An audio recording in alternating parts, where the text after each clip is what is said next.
we need to start walking by faith. Amen. Continuously. Amen. It's when you're dwelling and perceiving higher things than what your senses can perceive, that is when the Lord begins to show you great and mighty things. When you answer a thing, it listens. Why? Because you're operating in faith. You're not walking by sight. You see something dead and rotten and you say, oh, no. You're just sleeping. You're going to rise. Amen. That is when you've risen above and you're now walking by faith. Praise the Lord. Hallelujah. Feelings and emotions alone, they're not reliable. We've seen that. They're temporary. One minute you have the blues, you're down, you're angry, and then all of a sudden you calm down and you're ready to watch Netflix.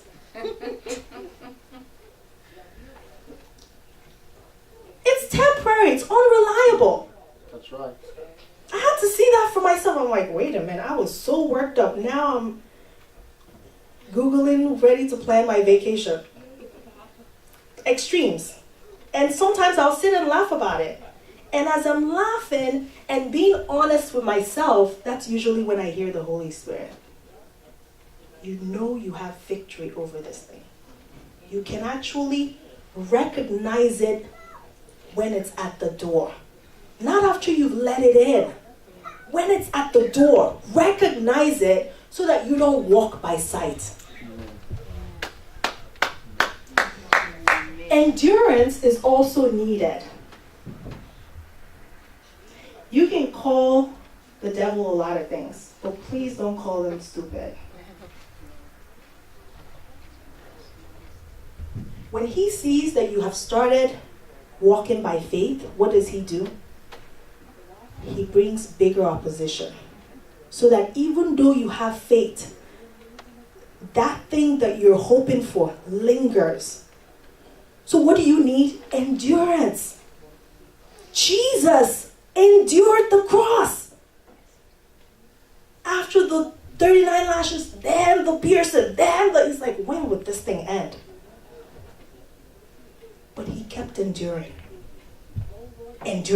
until, hallelujah, hallelujah. So he endured the cross. He did not despise the shame. A lot of times we hear voices, including myself. You know how long you've been, and then we have a little marker where we mark it on the calendar. This thing started in 1963, and then now. Endurance is needed. You don't despise the shame. 1 minute, my label is the girl who blank, blank, blank. And one day, it will change.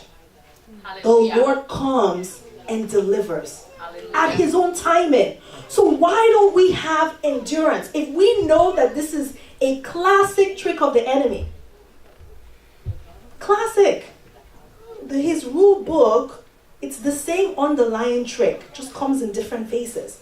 So if you're able to unmask it with the help of the Holy Spirit, when it's at the door, you rule over it. You don't open the door. Praise the Lord. And so for us to begin to walk by faith, we have to change our mindset of seeking God for what he can do for us.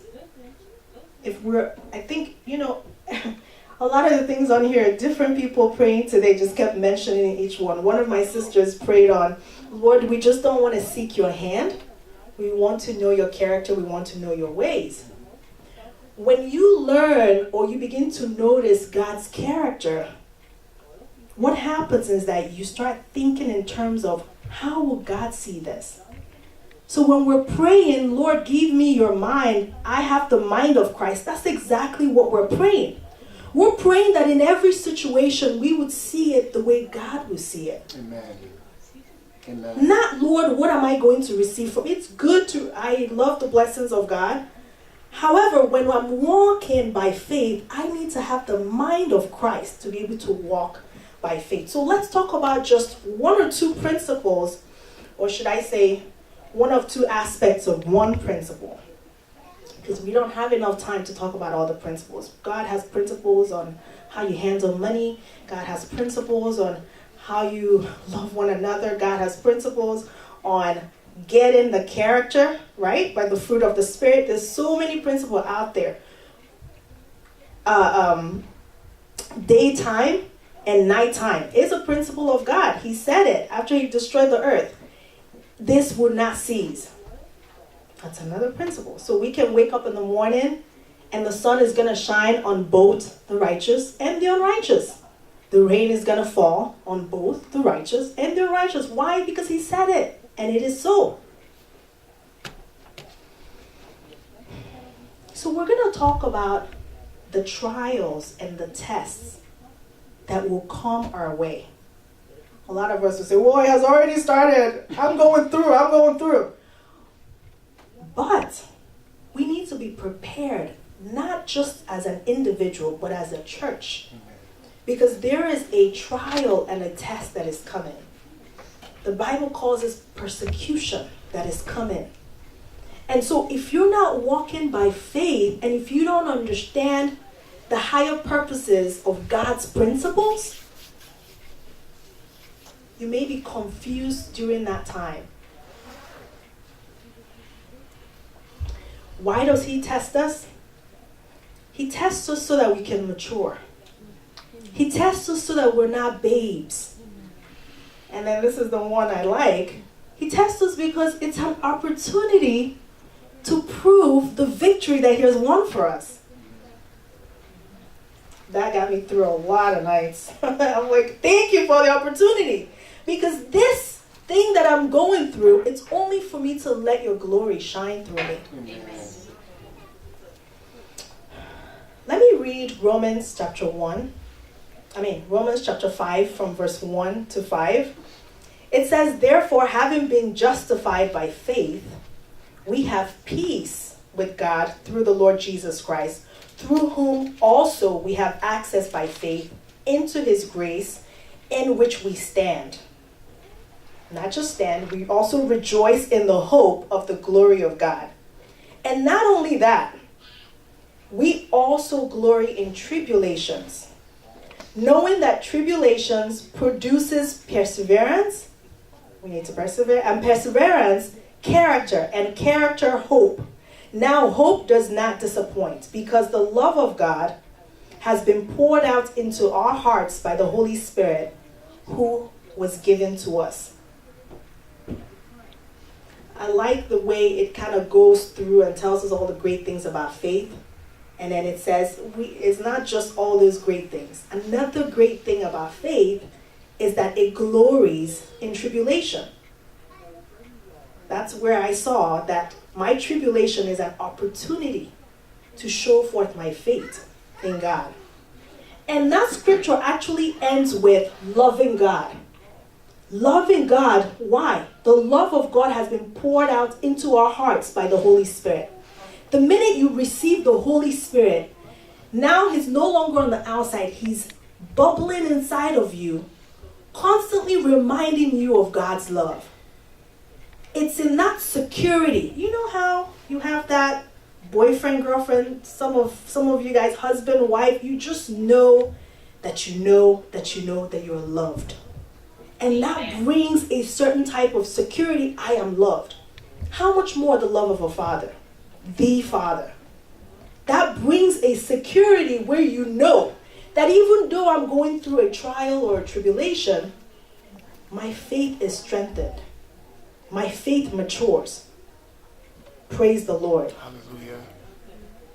Not just does your faith mature, it produces good works. We all know that faith without works is dead.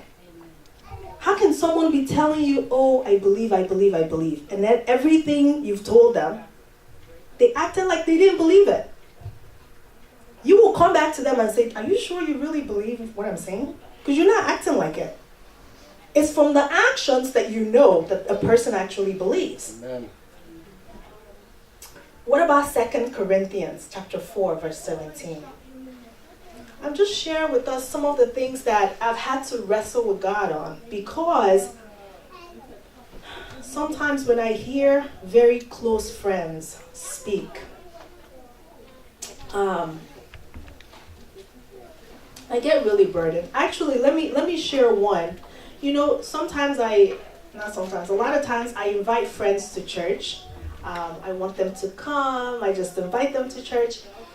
And most times I would just invite them and just pray that they get there. And if they can't make it, they tell me they can't make it.